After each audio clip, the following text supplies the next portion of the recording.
Hello and welcome back to the channel. So in our today's video, I want to cover how to use Cloudflare tunnels with Django. A lot of developers are using Ngrok, but it does have some limitations, especially when you're using the free plan. There are some things that you just can't do with it.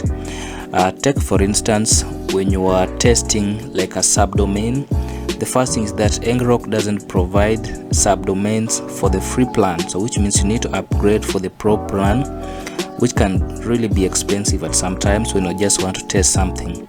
And that is why, after doing some research, I came up with a good way on how you can expose your application online, and it also allows you to test for subdomains, and you can test all your endpoints, all the webhooks that you want, all the APIs that you want to test. So this is an example of what I built. Let me just show you. For instance, you can see that this is the landing page for my tenant here. So this tenant can be able to log in and test the application using Cloudflare tunnels and Django. So if I just key in my password here,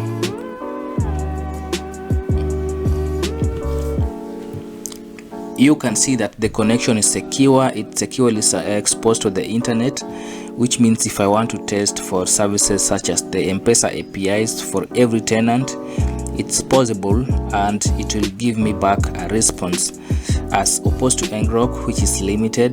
Cloudflare tunnels enables you to test your application without having some limitation. So you can have multiple number of tenants. All you need to do is to just sign up for an account, configure your tunnel, and also run the tunnels, and that is what I'm going to walk you through in our today's video. So if you are building an application and you want to see something like this, then this one is for you. So let's jump straight into the video. Okay, so the first thing that you need in order to get this set up right is that you need to have a Cloudflare account. Setting up a Cloudflare account is pretty straightforward. All you need to have is an email. You can sign up using Google, or you can use your GitHub, or just your email account. It doesn't really matter. So once you're here, the first thing that you need to do is that you need to have a domain. Domains are pretty cheap nowadays. You can get domains in Namecheap with less than $1. So once you have a domain, you need to come back to the dashboard for Cloudflare and onboard your domain. Of course, you can buy domains from Cloudflare themselves, but if you want better deals, just head over to namecheap.com and buy a domain. So once you have your domain, the first thing that you're going to need to do is that you need to onboard your domain. For instance, you can just come to onboard a domain here. Then you're going to enter your domain. I already have mine set up, so I'm just going to give you a demo on how to do it. So the first thing that you're going to do is to add the domain here. So for example, if I add this one, fitlig.store, so you just need to add it like that. Then you just need to quick scan it. Then you need to choose the plan that you want to use. They have a free plan over here, and this is just enough for testing. I don't see the need of going for pro plans if your goal.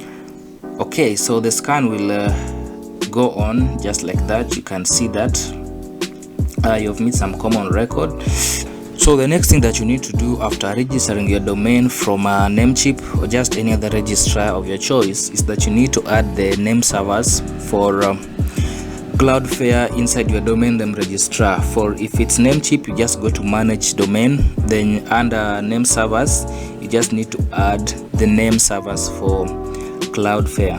So without that, it won't really work. So make sure you add the custom name servers inside your domain name registrar. Once you're done, just click continue to activation and then confirm. Alright, so these are the name servers that you really need to add inside your domain name registrar. You can just copy them.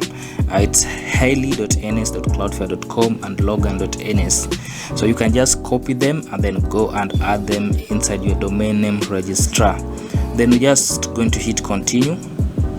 Okay, now you can see that I have two domains, fitlig.store, which the name servers haven't been updated. So for that one, we'll give it some time so that it propagates. And then we have landpoint.online that has been activated. So that is important. So we are going to work with this one that is already active. Now that you've set up your domain, you've onboarded it in a Cloudflare, the next thing that you're going to do is that you're going to add CNAME records. CNAME records are the backbone of how Cloudflare tunnels work. So let's go ahead to learnpoint.online and also add our CNAMEs. As you can see, I have two DNS records. The first one is the type is CNAME, then the name here is star. So that star means that I can onboard any number of tenants that I want.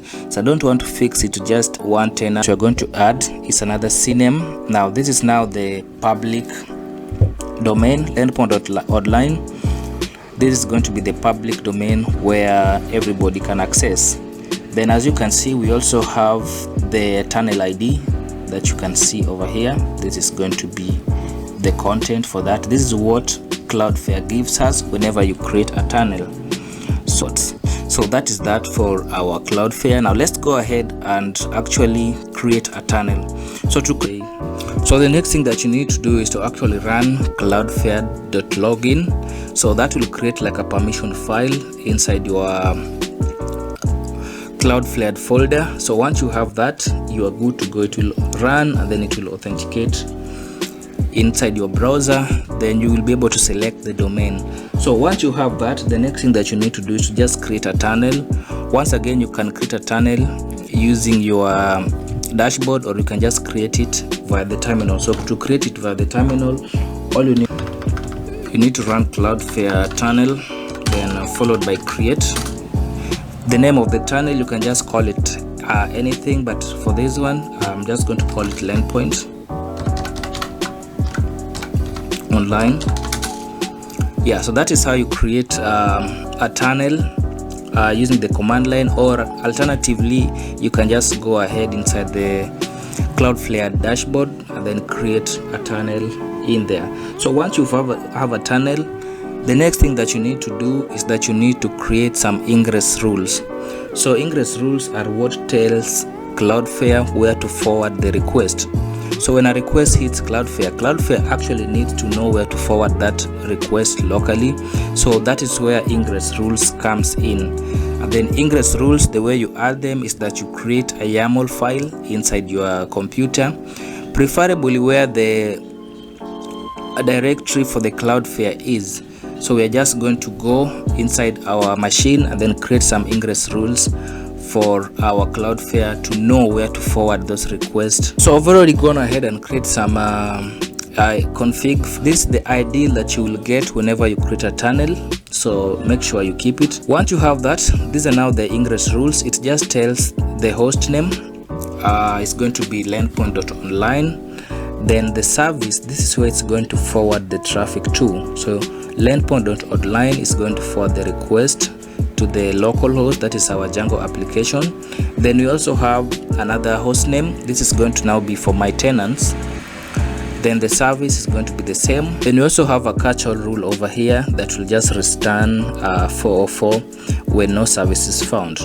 So that's all for our config.yaml file. You need to add it inside your user directory inside your local machine, so that Cloudflare knows where to actually forward the traffic. So it's that easy. It's just a three-step process. The first thing is that you need to buy a domain and add those custom name servers to your domain. The next thing, you need to onboard your domain inside the Cloudflare's dashboard. And then the third thing is that you need to create a tunnel. And lastly, you actually need to add those CNAME records. So once you've done that, you've set up your YAML file, you've onboarded your domain. The next thing that you need to do is to actually run the service so that we can test if it's really working.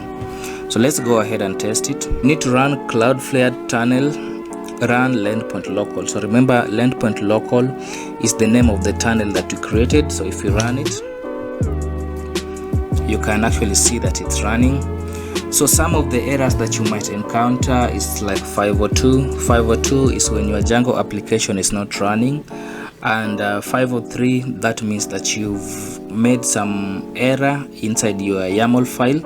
So those are the common errors that you might encounter when you are working with Cloudflare tunnels. So mine seems to be running okay, so let's go ahead and run. And as you can see, Cloudflare will forward the traffic to my Django application. So this is my main application here. And then if I want to test for a tenant, for example this one, if I just refresh, you can see that the tenant dashboard is also working. So this is really handy when you want to test for something. Maybe you want to test for a feature in development before you can actually take it live. For example, the M-Pesa APIs, you all know that they need HTTPS connection, and that is something that you just can't get using your local host. Another option was to use something like Ngrok. Ngrok is cool, but you all know that Ngrok will not give you subdomains. For instance, right now I have multiple subdomains and I want to have each and every tenant to have their own M-Pesa credentials, such as the secret keys, consumer key, and that might not be possible to be able for M-Pesa to authenticate those requests when I'm working with local or Ngrok. So that is why working with something like Cloudflare tunnels can really be a game changer for your development workflow. So all you need to have here is just a domain name, which you can get for less than $1 in Namecheap. Onboard it inside Cloudflare, create a tunnel, set up the YAML file, and then run it, and then you're good to go. So let me hear your thoughts on this one. Do you guys prefer using Ngrok, or do you want to test out Cloudflare tunnels for just actually testing and exposing your application? So if you found any value in this video, please consider subscribing to the channel, giving it a like, and also sharing with someone. By doing so, you not only help the channel growing, but you also help the videos reach other people who might find it useful. So that's it for today, and see you in the